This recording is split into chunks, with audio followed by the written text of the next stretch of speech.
తిరుమల ఏం చేస్తున్నావమ్మా? నాని భోగి పిడకలు చేస్తాను నాని. ఆహా, త్వరగా భోగి వస్తుంది కదా. మన పెద్ద పాపకి తెలిసి భోగి పిడకలు ఆల్రెడీ అప్పుడు చేసేదాన్ని తీసుకెళ్ళి వాడు వేసేవాడు. మన చిన్న పాపకి పూర్తిగా తెలియదు కదా. బట్ అలాగని వాడికి కూడా తెలిసి వస్తుంది కదా భోగి పిడకలు భోగిలోకి వేయడం అని తెలిసి వస్తుంది కదా. అందుకని చక్కగా భోగి పిడకలు అనేది చేస్తాను. చక్కగా అండి.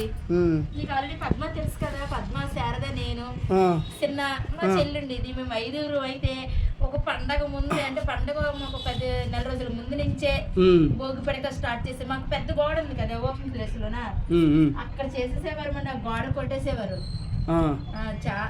అసలు చాలా అంటే చాలా మేము అప్పుడు ఎంజాయ్ చేసేవారు. ఇప్పుడు పిల్లలకి ఎంజాయ్ చేయలేదు. మా భోగి పిడకలు చేయడం అయిపోయింది. మీ ఇంట్లో కూడా భోగి పిడకలు చేస్తారా? మీ ఇంట్లో భోగి పిడకలు చేస్తే నాకు కామెంట్ చేయండి. ఇంతవరకు నా ఛానల్ ఎవరైనా సబ్స్క్రైబ్ చేసుకోకపోతే ప్లీజ్ సబ్స్క్రైబ్.